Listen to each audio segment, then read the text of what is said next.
நீங்கள் பார்த்து கொண்டிருப்பது உங்கள் ஜாஷ்வா டிவி. சகல ஜனங்களுக்கும் நற்செய்தி.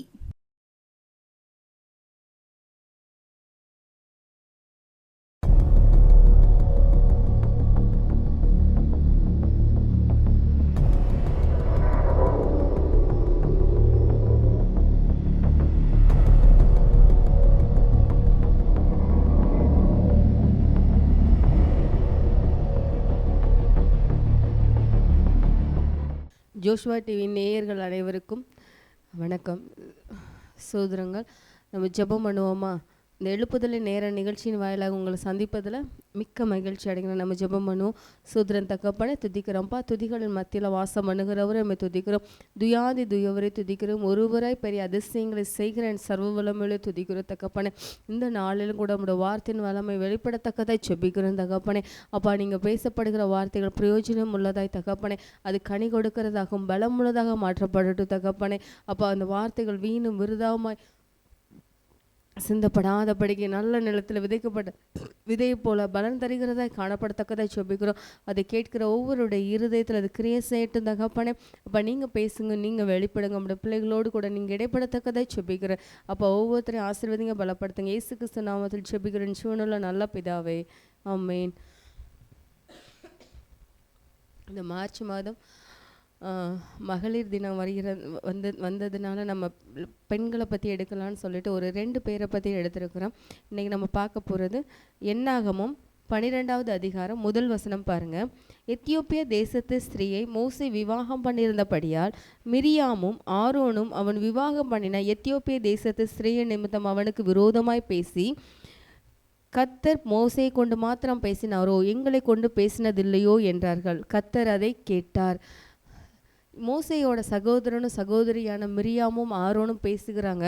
மோசே கல்யாணம் பண்ணியிருந்த அந்த எத்தியோப்பிய தேசத்து ஸ்திரீயின் நிமித்தமாக அவருக்கு விரோதமாக என்ன பண்ணுறாங்க, முறுமுறுக்கிறாங்க. இது கர்த்தர் சொல்லி தான் மோசே செஞ்சாரா? அப்படின்னா எங்ககிட்ட ஏன் சொல்லலை? இவங்க மோசே கிட்ட மட்டும்தான் கர்த்தர் பேசுகிறாரா, எங்களிடத்துல பேசவில்லையா என்று சொல்லி அவங்க என்ன பண்ணுறாங்க, அவங்களுக்குள்ள பேசி கொண்டிருக்கிறாங்க, முறுமுறுத்து கொண்டிருக்கிறாங்க. அவர் செய்த காரியத்தை குறித்து இவர்களுக்குள்ள வாக்குவாதங்களும் இவர்களுக்குள்ள அந்த முறுமுறுப்புகளும் கசப்புகளும் வாக்குவாதங்களும் உண்டாய் கொண்டே இருக்கிறது. அப்போ இதையெல்லாம் மோசே கேட்டாரா இல்லையாங்கிறது தெரியல. ஆனால் கர்த்தர் சொல்றார், கர்த்தர் மோசே கொண்டு மாத்திரம் பேசினாரா, எங்களை கொண்டு பேசினதில்லையோ என்றார்கள். கர்த்தர் கேட்டார்னு எழுதியிருக்குது. அவங்க மோசேக்கு விரோதமாக பேசுகிற காரியங்களும் முறுமுறுக்கிற காரியங்களை யார் கேட்டாராம்? கர்த்தர் கேட்டாராம். கர்த்தர் கேட்டு கர்த்தர் பதில் சொல்றாரு, மோசேயானவன் பூமியில் உள்ள சகல மனிதர்கள் மிகுந்த சாந்த குணமுள்ளவனாய் இருந்தான். சடுதியிலே கர்த்தர் மோசையும் ஆரோனையும் மிரியாமையும், நீங்கள் 3 பேரும் ஆசரிப்பு கூடாரத்துக்கு புறப்பட்டு வாருங்கள் என்று சொல்லுகிறாங்க. இந்த மிரியாமை பார்த்தீங்கன்னா இதில் பேசினது ஆரோன் என்ன பேசினாருங்க தெரியல. எனக்கு குறிப்பிட்டிருக்கிறது மிரியாம் தான் பேசுகிறாங்க. மிரியாம் யாருன்னா மோசையோட சகோதரியாக இருக்காங்க. இந்த மிரியாம் தான் பார்வோன் ராஜா மூலமாக ஏற்பட்ட அந்த சிறு குழந்தைகள்லாம் கொல்லப்படும் பொழுதுன்னு சொல்லும் போது, அந்த மோசை சிறு பிறந்த குழந்தையாக இருக்கப்படும் பொழுது அது கொல்லப்படாதபடிக்கு அவருடைய ஜீவன் தப்புவிக்கும்படியாக உதவி செய்தது யார் தான்? இந்த மிரியாம் தான். அவங்க தான் என்ன பண்ணுறாங்க, அந்த ஒரு பெட்டிகளை செய்து அவங்க என்ன பண்ணுறாங்க, அந்த பார்வோன் ராஜாவோட குமாரத்தி குளிக்கப்படுகிற அந்த நதிக்கரையில் விட்டு அவங்களோட கைகளில் போய் சேரும்படியாக செய்து அவர்களுக்கே வளர்ப்பதற்கான அவங்க சொந்த தாயவே கொண்டு போய் விட்டு மோசையோட ஜீவனை தப்பு வைத்தவங்க யார் தான்? இந்த மிரியாம் தான். மிரியாம் ஒன்றும் நார்மலான சாதாரண பெண்ணும் கிடையாது. அவங்களும் என்ன பண்ணுறாங்க, கர்த்தரால் அபிஷேகம் பண்ணப்பட்டிருக்காங்க. அவங்களும் ஒரு தீர்க்கதரிசியாக இருக்கிறாங்க. ஆரோனும் கர்த்தரால் தெரிந்து கொள்ளப்பட்டு மோசைக்கு துணையாக இருக்கும்படி, அவருக்கு வாயாக இருக்கும்படி அழைக்கப்பட்ட தெய்வ தாசனாக இருக்கிறாங்க. அப்போ 3 பேருமே கர்த்தரால் பயன்படுத்தக்கூடியவர்களும் கர்த்தருக்கென்று ஊழியம் செய்கிறவர்களுமா இருக்காங்க. அப்படி இருக்கும்போது ஒருவரை தவிர்த்து மற்ற 2 பேரும் என்ன பண்ணுறாங்க, ஒருவரை குறித்து முறுமுறுத்து கொண்டிருக்கிறாங்க. இந்த காரியங்களை சம்பந்தப்பட்ட மோசே கேட்டாரா கேட்கவில்லையா என்பது நமக்கு தெரியவில்லை. ஆனால் கர்த்தர் கேட்டார். கர்த்தர் கேட்டு என்ன சொல்கிறார், அந்த 3 பேர்த்தையும் ஏன் ஆசரிப்பு கூடாரத்துக்கு வாங்க, நான் உங்களோட கூட பேச வேண்டும் சொல்லிட்டு கர்த்தர் கூப்பிட்டு கேட்குறாங்க, சொல்றாங்க.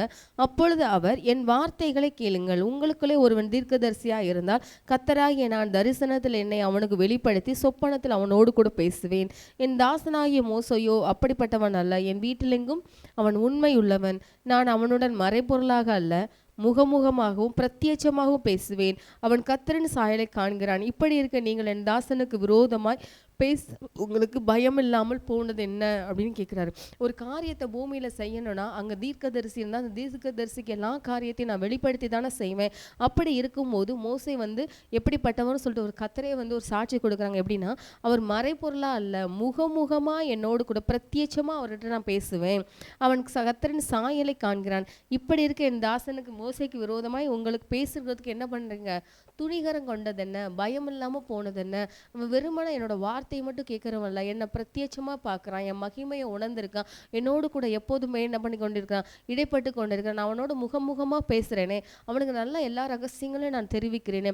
அப்படி இருக்கும்போது அவனை பற்றி நீங்க பேசுகிறதற்கு உங்களுக்கு அவ்வளவு துணிகரம் வந்தது என்ன? பேசும்போது கத்தர் இந்த காரியத்தை கேட்பாரே என்று சொல்லி உங்களுக்கு பயம் இல்லாமல் போனது என்னன்னு சொல்லி யாரு வந்து சண்டைக்கு போறாங்கன்னா, மோசே பேசின காரியத்தை தாங்கி கொள்ளாதபடிக்கு கர்த்தரே என்ன பண்றாங்க, மிரியாம் கிட்ட கேட்குறாங்க. இதே மிரியாம் மூலமா தான் மோசேயின் ஜீவன் காக்கப்பட்டது. எல்லா காரியத்துல கூட இருந்தாலும் அவர்களுக்குள்ள என்ன பண்ணுகிறது, அந்த சகோதரர் மேல வந்து கர்த்தர் பயன்படுத்துகிற அந்த காரியத்தின் மீதும் அவர் செய்து கொண்ட அந்த திருமணத்தின் மீது அவர்களுக்குள்ள வந்த கசப்பு நிமித்தமா அவங்களோட இருதயத்தில் ஏற்பட்ட காரியத்தின் நிமித்தமாக தான் இப்படி ஒரு காரியம் நடக்கப்படுகிறது. இந்த நம்ம முன்னாடி இது கொஞ்சம் பார்த்தோன்னு சொன்னால், யாத்ராகமம் 2வது அதிகாரம் பாருங்க.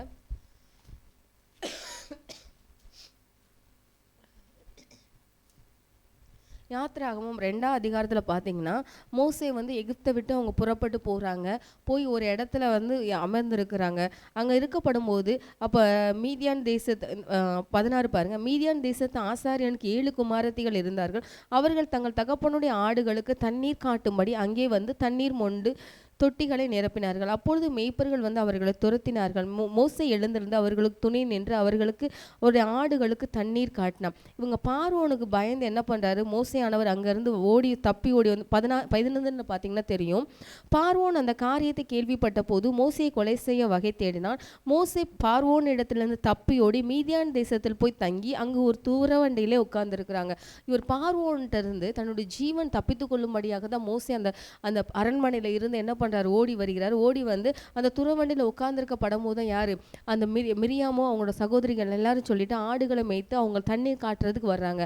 அப்ப மேய்ப்பர்கள் அவர்கள் இடம் கொடுக்காதபடினால் இவர் என்ன பண்றார், மோசே அவர்களுக்கு துணை நின்று அவங்க ஆடுகளுக்கு தண்ணீர் காட்டும்படியாக ஒரு உதவி செய்கிறார். இதை போய் அவங்க தகப்பன் இடத்துல சொல்லப்படும் போது அவங்க அழைத்து கொண்டு வாங்கன்னு சொல்றாங்க. அப்போ மோசே அவங்க அந்த இடத்துக்கு அழைத்து கொண்டு போகும்போது அங்க இருப்பதற்கு என்ன பண்றார், மோசே சம்மதிக்கிறார். ஏற்கனவே இவருக்கு எந்த இடமும் இல்லை, பார்வோனிட்ட இருந்து தப்பிச்சு வந்திருக்கிறாரு. இப்ப திருப்பி எகிப்து தேசத்துக்கு போகவும் முடியாது. அதனால என்ன பண்றாரு, அவருக்கு அடைக்கலம் உண்டாக்குறதுக்கு தேவன் ஒரு இடத்தை ஆயத்தம் பண்ணி வைத்திருந்தார். அப்போ மோசே 21 பார்த்தீங்கன்னா, மோசே அந்த மனிதனிடத்தில் தங்கியிருக்க சம்மதித்தான். அவன் சிப்போரால் என தன் குமாரத்தியை மோசேக்கு கொடுத்து அவங்க தங்கியிருக்க சம்மதித்தது மட்டும் இல்லை, அவர் என்ன பண்ணுறாரு, தன்னுடைய குமாரத்தி, அவருக்கு 7 குமாரத்திகள் இருந்ததுன்னு சொல்கிறாங்க. சிப்போரால்ங்கிற அந்த குமாரத்தி என்ன பண்ணுறாரு, மோசேக்கு திருமணம் செய்து வைக்கிறாரு. இதை குறித்து தான் இவங்களுக்குள்ள விவாதம் உண்டாகிறது. இந்த 16வது வசனத்தை பார்த்தீங்கன்னா, மீதியான் தேசத்து, அவர் இருந்தது மீதியான் தேசம், ஆசாரியனுக்கு 7 குமாரத்திகள். அப்போ இவங்க திருமணம் பண்ணி கொண்ட அந்த மீதியான் தேசத்து அந்த ஆசாரியன் யாரு, சிப்போராலோட தகப்பன் வந்து ஒரு ஆசாரியனா இருக்கிறார். அப்ப கர்த்தரோட ஊழியத்தை செய்கிறார். கர்த்தரோடு கூட இடைப்படுகிற பழக்கம் அவருக்கு இருக்கிறது. கர்த்தரோடு உறவு கொள்ளுகிற பழக்கம் இருக்க போய் தான் அவர் என்ன பண்றார், மோசே குறித்து ஒருவேளை தேவன் ஏற்கனவே பேசியிருக்கலாம், இப்படிப்பட்ட ஒரு மனிதன் வருவான், அவனுக்கு நீங்கள் அடைக்கலம் கொடுக்கணும், இல்லை இந்த காரியங்கள் செய்யணும் என்று சொல்லி ஏற்கனவே அவங்க பேசியிருக்கலாம். அது என்னங்கிறது நமக்கு ரகசியங்கள் நமக்கு இதில் வேதத்தில் எங்கேயும் குறுக்கிடப்படவில்லை. ஆனால் அவர் ஆசாரியனாக இருக்கிறபடினால் கண்டிப்பாக கர்த்தரோடு கூட உறவு கொள்கிறவராகவும் அவரோடு கூட ரகசியங்களை பேசுகிறவங்க தான் இருக்காங்க. அந்த ஆசாரிய ஊழியங்கிறது நம்ம வேதத்தில் பார்க்குறோம். ஆரோனுக்கு சொல்லப்படும் போது சொல்லுகிறாங்க, இந்த கனமான ஊழியத்திற்கு அழைக்கப்பட்டால் ஒருவனாலும் அதை செய்ய முடியாது. அப்படிப்பட்ட கனமான ஊழியத்தை செய்கிறார்னா மோசே தன்னிடத்துல இருக்க சம்மதிக்கிறதுக்கும் தன்னுடைய குமாரத்தை கொடுக்கிறாருன்னா கர்த்தருக்கும் அவருக்கும் ஏதோ ஒரு காரியங்கள் நடந்திருக்கிறது. அதே போலதான் இப்போ இந்த பார்த்தீங்கன்னா, எத்தியோப்பியா தேசத்து ஸ்திரியை விவாகம் பண்ணியிருக்கிறார். மோசே வந்து உடனே விவாகம் பண்ணியிருக்க மாட்டாரு. அப்போ கர்த்தர் அவர்கிட்டையும் பேசியிருப்பாரு. ஏன்னா மோசே கொண்டு தான் கர்த்தர் கானான் தேசத்திற்கு அந்த இஸ்ரவேல் ஜனங்களை அடிமைத்தனத்திலிருந்து கூட்டிட்டு போகும் போகணும்னு சொல்லிட்டு ஒரு திட்டம் வைத்திருக்கிறாங்க. அதற்கு நேராய் அவரை உருவாக்கும்படியாகத்தான் பார்வோன்கிட்ட இருந்து என்ன பண்றாங்க, மீதியான் தேசத்துல வராங்க. இங்க வந்து அவங்களோட இருந்து ஒரு 40 ஆண்டு காலங்கள் ஆடுகளை மேய்த்து அதற்கு பின்பதாகத்தான் அவர் என்ன பண்றாரு, திரும்பவும் எகிப்து தேசத்திற்கு போய் என் ஜனங்களை ஆராதிக்கும்படி விடுதலை செய்யணும்னு சொல்லிட்டு அந்த இஸ்ரவேல் ஜனங்களுக்காக பார்வோன் இடத்துல போய் முறையிட்டு அந்த ஜனங்களை காப்பாற்றி மீட்கப்பட்டு கானான் தேசத்திற்கு அவங்க அழைத்து கொண்டு வர்றாங்க. அப்போ இதற்கு இடையில எவ்வளவோ காரியங்கள் நடந்திருக்கும். கர்த்தருக்கும் அவருக்கும் இடையில அநேக காரியங்கள் நடந்திருக்கும். முத பார்த்தீங்கன்னா அவர் கொலை செய்து தான் ஓடி வர்றார். அப்போ மோசையோட குணங்கள் வேற மாதிரி இருந்தது. ஆனால் இப்போ கர்த்தர் சொல்றார், பூமியில் உள்ள சகல மனிதர்களும் மிகுந்த சாந்த குணமுள்ளன்னு சொல்லிட்டு என்னாகும் 12:3 நம்ம பார்க்குறோம். அப்போ அவங்களுக்குள்ள இடையில எத்தனையோ காரியங்கள் நடந்திருக்கு. கர்த்தருக்கும் அவருக்கும் இடையில இருந்த உறவு நிமித்தமாக அவருடைய ஜென்ம சுபாவங்கள் குணாதிசயங்கள் எல்லாம் மாற்றப்பட்டு கர்த்தருக்கு பயன்படுகிற விதமாக அவர் இத்தனை ஜனங்களை நடத்தி கொண்டு போறதுங்கிறது வந்து ரொம்ப ஈஸியான காரியம் இல்லை. அவ்வளோ ஜனங்கள், சின்ன குழந்தைங்க, பெரியவங்க, ஆடு மாடு எல்லா காரியங்களும் இருக்கிறது. அப்படி இருக்கப்படும் போது அந்த ஜனங்களை ஒரு இடத்துல இருந்து இன்னொரு இடத்துக்கு வழிநடத்தி போறது மிக பயங்கரமான காரியம். அதுக்கு நிறைய பொறுமை வேணும், நிறைய காரியங்கள் வேணும். அதற்கு ஏற்ற விதத்துல தான் மோசேயை வந்து கர்த்தர் உருவாக்கியிருக்கார். அது ஒரு ஆசாரியனாகிய எத்தியோப்பியாவோட ஆரோன ஆசாரியனா இருக்கிற அவர் நிமித்தமாக மேபி கர்த்தர் உருவாக்கி இருக்கலாம். நமக்கு ரகசியங்கள் தெரியவில்லை. ஆனா எத்தியோப்பிய தேசத்து ஸ்திரீயை விவாகம் பண்ணியிருந்த காரியத்தை குறித்து பேசினது நிமித்தமாக தான் கர்த்தருக்கு என்ன பண்ணுகிறது, கோபம் வருகிறது. அப்ப அவர் சொல்றாரு, அவன் என்னோட முகமுகமா பேசுறான், அவனை பத்தி பேசுறதுக்கு உனக்கு துணிகரம் வந்ததுன்னு சொல்லிட்டு அதுக்கு என்ன பண்றாரு, அவருக்கு மிரியாமுக்கு ஒரு தண்டனை கொடுத்துட்டு போறாங்க. அவங்க போயிடுறாங்க. கர்த்தருடைய கோபம் அவர்கள் மேல் மூண்டது. அவர் போய்விட்டார். 8வது வசனம் பார்த்தீங்க, 9வது வசனம் பார்த்தீங்கன்னா, அவர் கூடாரத்தை விட்டு அவங்க போனதுக்கு அப்புறம் பார்த்தீங்கன்னா, மிரியாம் உறைந்த மலையிலும் வெண்மையான குஷ்டரோகியானால் ஆரோன் மிரியாமை பார்த்தபோது அவள் குஷ்டரோகியா இருக்க கண்டான். அப்பொழுது ஆரோன் மோசேயை நோக்கி, என் ஆண்டவனே, நாங்கள் புத்தியீனமாய் செய்த இந்த பாவத்தை எங்கள் மேல் சுமத்தாதிரும். தன் தாயின் கர்ப்பத்தில் பாதி மாமிசம் அழுகி செத்து விழுந்த பிள்ளையை போல் ஆகாதிருப்பாளாக என்று சொல்றாரு. ஆரோன் போயிட்டு முறையிடுறாரு, இந்த மாதிரி ஆயிடுச்சே, நீ தயவு செய்து எங்களுக்காக மன்னிங்க, நாங்கள் வந்து புத்தியீனமாக செய்துட்டோம். ஆரோன் முறையிட்டாலும் அங்கே ஒன்றும் நடக்கலை. மோசேயே போய் கர்த்தர் இடத்துல போய் முறையிடுகிறார், கெஞ்சுறாரு. அப்படினாலும் அவங்க என்ன பண்ண முடியல, குணமாக்க முடியல. 14வது வசனம் பாருங்க. கர்த்தர் மோசேயை நோக்கி, அவள் தகப்பன் அவள் முகத்திலே துப்பி காரி துப்பினது உண்டானால் அவள் 7 நாள் வெட்கப்பட வேண்டாமோ, அதே போல் அவள் 7 நாள் பாளையத்திற்கு புறம்பே விலக்கியிருக்கப்படட்டும்னு சொல்றாங்க. அப்ப மிரியாம் செய்த காரியம், அவங்க வேற எதை குறித்து பேசியிருந்தாலும் பரவாயில்ல, இல்லை என்ன காரியங்கள் செய்தாலும் தெரியல, கர்த்தருக்கே கோபம் உண்டாகிற அளவுக்கு. அப்ப கர்த்தரோட காரியங்கள், கர்த்தரோட ரகசியங்கள், கர்த்தர் பேசின காரியத்தை நிமித்தமாக, அவர் செய்ததை நிமித்தமாக, அவங்க பேசின காரியத்தை கேட்கப்படும் போது கர்த்தரால் என்ன பண்ண முடியல, அவருடைய கோபத்தை அடக்கி கொள்ள முடியாத படிக்க அவங்க என்ன பண்றாங்க, ஒரு தண்டனை கொடுக்குறாங்க, எச்சரிக்கை செய்து தண்டனை கொடுக்குறாங்க. அப்ப மிரியாமானவர் என்னதான் சகோதரியா இருந்தாலும் கர்த்தருடைய காரியத்துல குறித்து அவங்களோட ரகசியத்தின் நிமித்தம் கர்த்தர் சொல்லுகிற ஒரு பெரிதான ஒரு நம்மளால விளங்கி கொள்ள முடியாத ஒரு காரியத்தை குறித்து நம்ம அவங்கள பற்றி பேசப்படும் பொழுது என்ன பண்றாரு, கர்த்தருக்கு கோபம் வருகிறது. இன்றைய இந்த காலகட்டத்தில் அநேகர் அப்படிதான் பேசுகிறோம். நானும் தீர்க்கதரிசனம், நானும் ஊழியக்காரி தானே, நானும் எல்லா காரியங்களும் தானே, கர்த்தர் என்ன அபிஷேகம் பண்ணலையா, எனக்கு வரங்களை கொடுக்கலையா, எனக்கு வல்லமைகளை கொடுக்கலையா, என்கிட்ட பேசாததை தான் உங்ககிட்ட பேசிட போறாங்களா, என்ன மீறி தான் உனக்கு பேசிட போறாங்களா, எனக்கு அடுத்து தானே அபிஷேகம் வாங்கினீங்க, எனக்கு அடுத்து தானே வல்லமா இருந்தது, இங்க மூலமா தானே வரங்களை பெற்றீங்க, என்கிட்ட பேசாத ரகசியத்தெல்லாம் உங்ககிட்ட கர்த்தர் பேசிட போறாருன்னு சொல்லி மிரியாமை போல இன்னும் அநேகர் என்ன பண்ணி கொண்டு இருக்கிறாங்க, கர்த்தருக்கு விரோதமாய், கர்த்தரால் பயன்படுத்தப்படுகிற தாசனுக்கு விரோதமாய் பேசுகிறோம், இல்லை கூட பிறந்த சகோதரனுக்கோ சகோதரிக்கோ இல்லை சொந்த பிள்ளைகளுக்கு விரோதமாய் பேசுகிறோம்னு சொல்லிட்டு நினைக்கிறாங்க. ஆனா அது அப்படிக்கல்ல, கர்த்தருக்கு விரோதமாய் பேசுகிறோம் என்பதை நம்ம புரிந்து கொள்ளும்படியாகத்தான் வேதம் இந்த இடத்துல எழுதி வைக்கப்பட்டிருக்குது. நம்ம மிரியாமை போல் இல்லாத படிக்கு, கர்த்தருடைய காரியங்களை எதிர்த்து நிற்காத படிக்கும், அவருடைய காரியங்களை குறித்து விவாதம் பண்ணாமலும் கேள்வி கேட்காமல் இருக்கும்படியாக நம்ம என்ன பண்ணுகிறார், கர்த்தர் நம்மை உணர்த்துகிறார். நம்ம இரண்டாவதாக பார்க்க போறது யாருன்னா, லூக்கா 1வது அதிகாரம்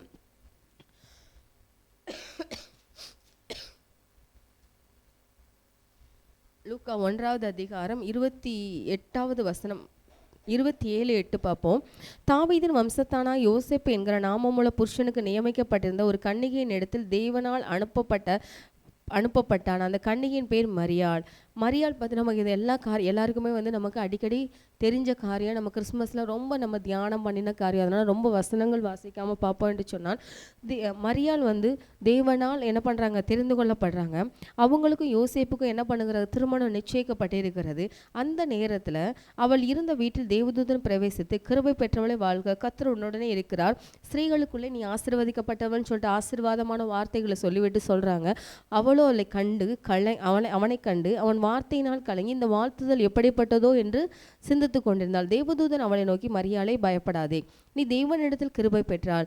இதோ நீ கர்ப்பவதியாகி ஒரு குமாரனை பெறுவார், அவருக்கு இயேசு என்று பெயரிடுவாயாக.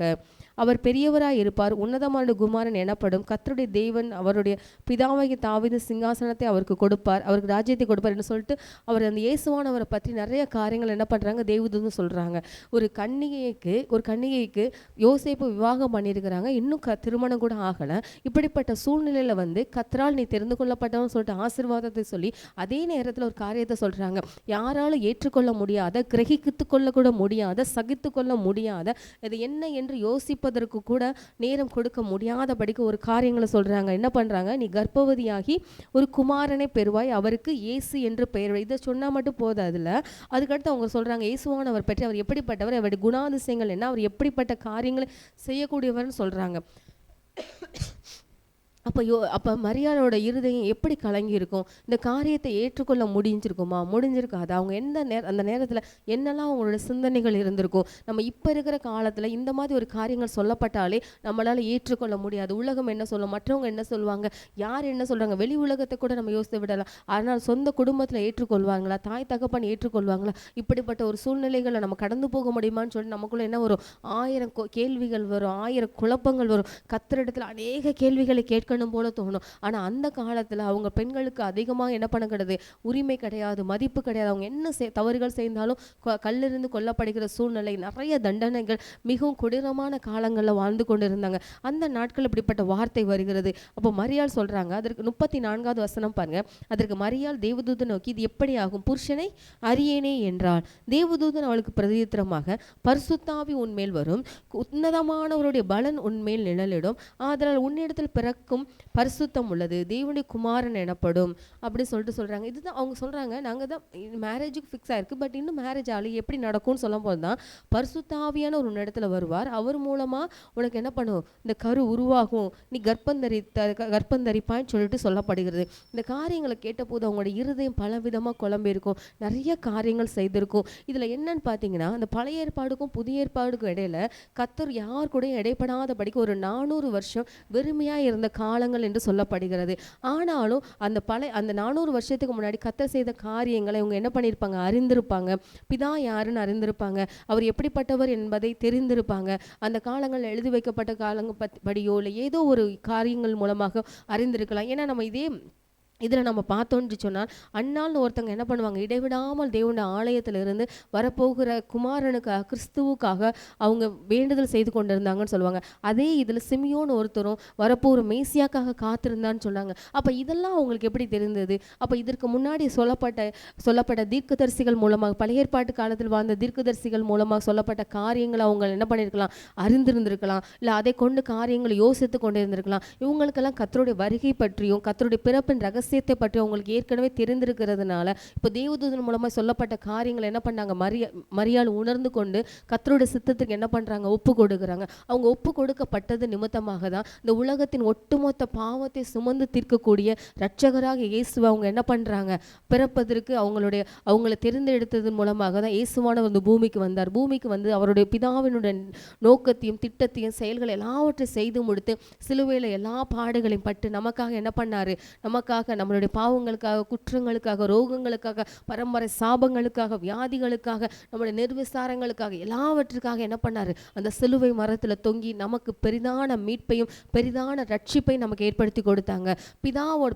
பிதாவோட நம்மளை நேரடியாக தொடர்பு கொள்ளாத முடியாதபடினாலும் பிதாவின் இடத்துல பரிந்து பேசும்படியாக ஒரு கிருபாதார பலியாக இயேசுவானவர் என்ன பண்ணப்பட்டார், சிலுவையில கொடுக்கப்பட்டார். அந்த இயேசுவானவர் பூமிக்கு வருவதற்கு தன்னுடைய சுயத்தை மறந்து எல்லா காரியங்களை யோசிக்காம கர்த்தருடைய காரியங்களுக்கு விட்டு கொடுத்தது நிமித்தமாக, மரியாள் செய்த அந்த பெரிய காரியத்தை நிமித்தமாக தான் இயேசுவானவர் என்ன பண்ணார், பூமிக்கு வரப்பட்டார். அதே போலதான் நம்ம சுற்றுச்சூழ்நிலை கர்த்தர் நம்ம இடத்துல நிறைய ரகசியங்களை பேசலாம். ஒவ்வொரு இடத்துலையும் கர்த்தர் இந்த கடைசி காலத்துல அநேக ரகசியங்களை பேசுவாங்க. நடக்க போற காரியங்கள் இப்படி செய்யணும் அப்படி சொல்லிட்டு பேசுவாங்க. ஆனா நம்ம என்ன பண்றோம், சுற்றி இருக்கிறவங்களை பார்க்கோம், நம்ம கூட இருக்கிறவங்களை பார்க்கோம், யார் என்ன நினைப்பாங்க, இப்படி நினைப்பாங்களோ அப்படி நினைப்பாங்களோன்னு சொல்லிட்டு என்ன பண்ணிக்கிறோம், கர்த்தருடைய காரியங்களை முழுமையா இறங்கி செயல்பட முடியாத படிக்கு, அவருடைய ரகசியங்களுக்கு நம்ம உடன்பட முடியாத படிக்கும், அவருடைய வார்த்தைக்கு கீழ்ப்பட முடியாத படிக்கு நிறைய காரியங்கள் நம்ம என்ன பண்ணி கொண்டு இருக்கிறோம், அள்ள தட்டி வெண்டு இருக்கிறோம். அப்படி இல்லாத படிக்கு மரியாதை போல அவருடைய காரியங்கள் நம்ம கீழ்ப்படியப்படும் போது நம் நிமித்தமாக நம்முடைய குடும்பங்களோ தேசங்களோ கிராமங்களோ